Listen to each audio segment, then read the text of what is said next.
Hey, so we're sitting here with the House of Harmony. So excited. So Yay! introductions.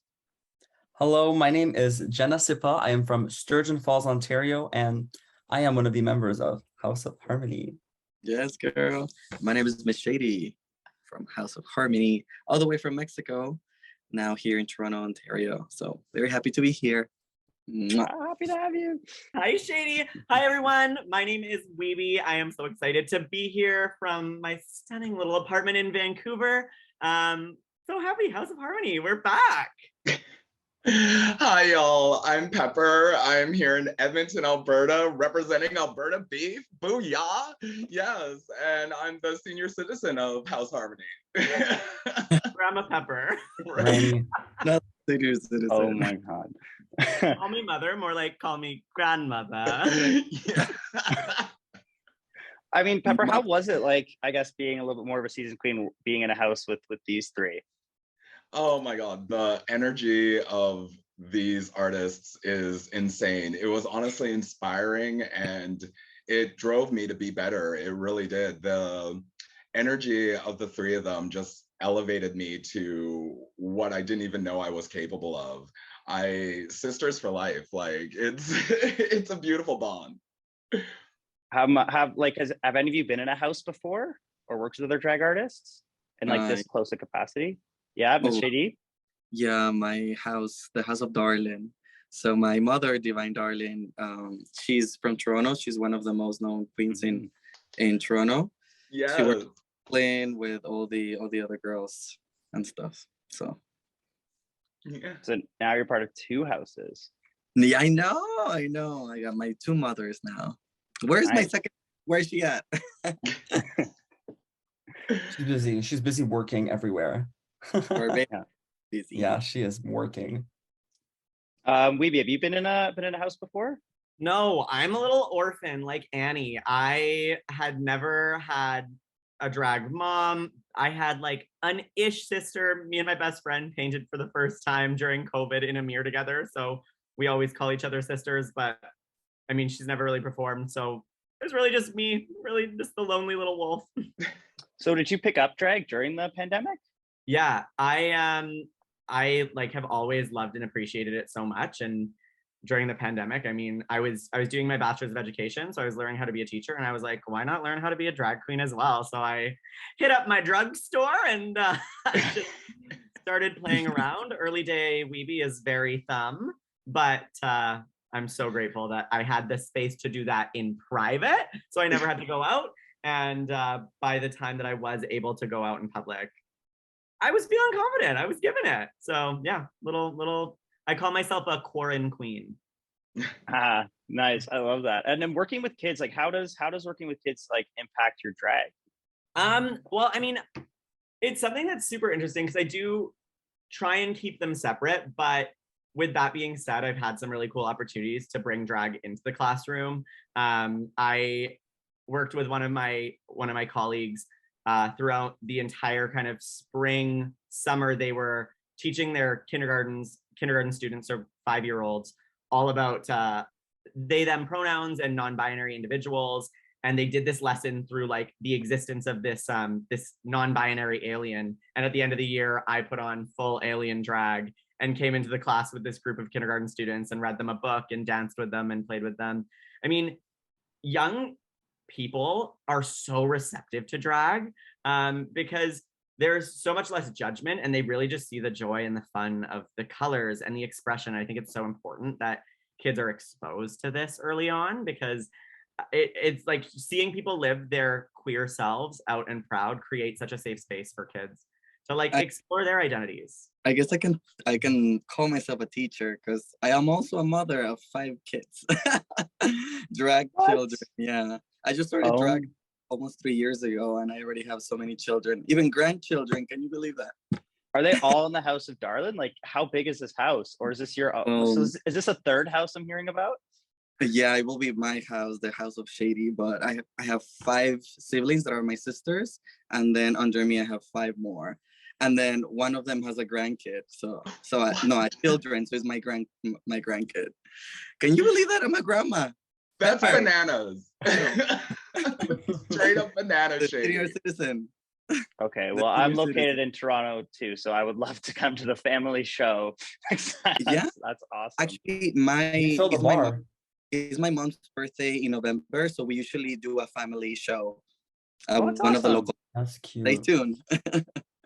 Oh, that's so cool. I love Can we that. take any bars? No. Um, yeah. And what was I gonna say? And with like just to leave it to your point there, it's kind of like the drag queen or drag artists, sorry, are like kind of the new like clowns, or especially if you're working closely with kids. When kids like before used to be so exposed to clowns all the time, but now they're just being exposed to drag artists. It's pretty interesting. I feel like that's such a good comparison. I also often like feel kind of like a Disney princess. You know, because I think it's just that like that joy of play and dress up and costume and characterization, right? Like drag is all these creations of our imagination, and that's what kids thrive off. So yeah, it is like this kind of new age entertainment for children. It's been very interesting to see the change throughout the years, how like drag has evolved throughout these years. Like I remember 10, 15 years ago, I was like, oh, what is a drag queen? Even more than that, like less than that, like 4 years ago, I didn't even watch anything about related to drag. I come from a very reserved family, very like Christian, church-wise. So I was never like exposed to that environment. So being able to be now call myself a queen, I'm like, oh, I always call like an artist, like we are the pillars of the community. We represent the community. Yeah. And Pepper, how long have you been doing drag for? Oh, child. What, you're gonna age me, Joe? No, I'm just wondering if you've seen some of the stuff that like like seen how it's changed over the last little while. Yes, I truly have. Honestly, I've been doing drag for about 20 years on and off. I started here in Edmonton with a huge career. It was amazing for like a decade. But during that time, drag wasn't part of the media. So drag was more of something you had to know somebody to know where the drag queens were, kind of thing. So there was, with that cloud of mystery over it, there was a lot of stigma. There was like people would make assumptions about drag and stuff like that. And it's not their fault. It was just they didn't know what it was. Now that drag is in media, it like Weeby said, it's really amazing, like the connection to kids and how kids are so enthralled with it. Like I remember pride parades. I love pride parades like so much. And I always wear something that's ridiculous and loud, and kids are always fascinated by me. They're a little standoffish at first, but they're always like fascinated by the color and the excitement of it. And so it does thrill me to see over the years how drag has become this thing that any age level can enjoy. It's lost that stigma of that it's something that should be kept in the shadows kind of thing. And now that it has this light, it's honestly so empowering and so amazing to have the art form that you truly love and live through being enjoyed by everyone. And yeah, like just it's like even as an adult, when I see like a drag performer in person and just the looks that some people can hold, there's just like it gives you that sense of like childhood like surprise and just like excitement in a way too. It's like almost saying a superhero. Yeah. And okay, so and then Jenna Sepa, obviously you were on the show last year, but on the crew, what was it like coming back as a performer this time around? It was honestly so much fun. I mean, we filmed obviously near my hometown, so it was convenient to be working there. It was kind of like a perfect situation. So coming back and then, knowing the crew, I did feel a little bit more pressure because, I could feel the eyes on me because I knew a lot of the crew that came back this season. But it was like coming home, honestly. It was so nice, so comforting to have, people that I knew on the crew. So that did relieve some of that anxiety when I was getting ready to get on. I was like, you know what, hopefully a lot of the crew is similar, production and stuff. So it was exciting, scary, overwhelming, but also just like coming home to the amazing queer family that is Call Me Mother. Ah, that's awesome. And also just now everyone knows that Call Me Mother films in near North Bay, Ontario, which is great. Okay, what was I gonna say? My next question is, why do you think a show like Call Me Mother stands out amongst this crazy ocean of drag shows that are around? Oh my God. Crazy ocean of drag shows is Yeah. such a good way to put it. It's bananas right now. Yeah, there's so much out there, but Call Me Mother is such a unique and warm and beautiful experience. And I think that's what's going to draw a crowd. They want a new format. They want diverse talent. They want something different. And House of Harmonie, Call Me Mother, we're bringing that. Yeah, we're giving.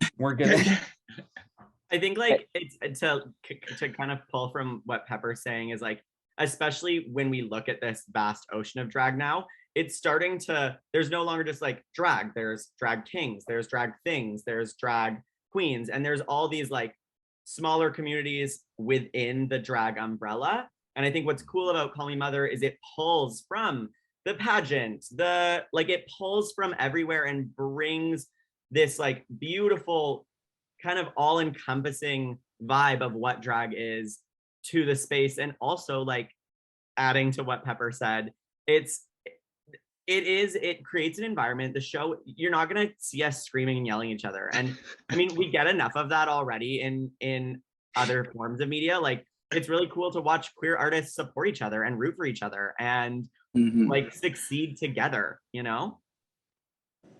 Absolutely. And how was it working with Barbada? What a sweetie. What a sweetheart. A chatty little sweetheart. I love her so much. Just the warmth that she gives, excited to help, really takes the time to talk to each one of us and give particular advice and take the time to get to know us so she knows who we are as people and performers and kind of just, be there in the appropriate way, which is nice. Yeah, you can tell this season. Sorry, Pepper, go ahead. You could tell this season Barbada is in it to win it. She picked out like a killer house, and she was just like driven day one. She was like, we got this, and we felt supported. We felt she had our backs. Yeah, Barbada had something to prove this season, and you feel that vibe. She is back and she is ready. She's like, this is the business. House of Harmony, but at the same time, she also said House of Revenge. So get ready. Yeah, she is definitely chatty and has a big heart, but she does not mess around. That's for sure. No, I loved her sign too, the pick me sign that she had. So cute. What I love is that she really went and chose a wide array of performers. She really kind of got pieces from a wide spectrum of people. So we kind of had each our strengths to bring it together and succeed as a house. Yeah, when we were all backstage, we didn't know, we weren't allowed to talk to each other about what houses we were in. And so we were all backstage, and then the AD was like, okay, get into your houses, Harmony over here. And we started to assemble, and we were all looking at each other as like, oh you, oh my God, okay. But we knew we were gonna come together to kill it. Yeah. Is there do you have, what was the most memorable thing you learned from her, from Barbada? I'd say to be open and to be daring. I think with Barbada, she's very much a performer that will take matters into her own hands. And it's like, no one's going to do it for you. Get it done yourself and make it happen. And I respect that a lot. It's like, it takes a village, but also when it comes to your drag, you're the leader of that village. Make it work, use what you have and get it done. And I appreciated that. I think what I learned from her is there's never a wrong question or answer. There's always that family oriented, that she's there for you and she's gonna help you to succeed. I think that's why I chose her. As soon as she chose me, I'm like, this is my mother. I'm choosing you. And then I guess my last question is, and without giving too much detail, what is one thing that you learned about yourself during this experience? I'm crazy. I have no. Wow, get it together. No, keep it apart. Keep it apart. Don't get it together, girl. You're perfect the way you are. Thank you. In a good way, I'm crazy. Like I was like, wow, okay, like I'm understanding why I like behave certain ways. When you spend a lot of time with yourself, it was very interesting, but it was, yeah. I think I showed up to the show really thinking I like had to have this like specific point of view, and that was the only stream that my drag could be. And it was like if I wasn't in this like box of who I thought Weeby was, I was not doing a good job. And I think what I learned was like there is so much more to Weeby than I knew possible, and that has just transcended since coming home from the show and since starting to build my career in the city. Like I feel like there's been so much room to try so many things that I never really expected or saw for myself as a drag artist. And that's been really cool. Like a nude lip, girl. Never thought that would happen. You're welcome. I guess I learned my drag is valid. I think a lot of queens, old and new, since there's such a vast amount of drag, you kind of feel like I need to be doing this, I need to be doing that. Why am I not looking like this? Why am I not doing that? But what I bring to the stage and what I bring through my drag is valid and it's enjoyed. And I need to embrace that and just keep that faith that, girl, I am working it out. Mm-hmm. And you made us feel that way the whole time too. So thank you for like bringing that energy to the rest of the house and making sure that we also felt validated. Oh, I love you. I love you so much. I think what I learned is like take a risk, be open to suggestions, and don't let other people as well like influence you 100%. Always speak from the heart and listen to your heart. Sometimes to your brain, but mostly to your heart. Nice. Okay, well, thanks so much for sitting down with me. I think what my plan is to like have the Call Me Mother logo. So could we, after this, so could we just do a quick in group, just like House of Harmony chant really quick? Yeah. Yeah. I love the delay that'll happen. That's gonna be so good. Okay. Yeah, so right. good. I should have fans. Like are we going full sports ball? Full. What are we doing? Okay. Woo! Like 3, 2, 1. Harmony. Is that what you want? Like, what are we looking for here? So House of Harmony. Yeah. House of Harmony. House of Harmony. I'll go 1, 2, 3, and then you just House of Harmony, whatever you want. Here we go. Perfect. Okay, ready? 1, 2, 3. House of Harmony. Harmony.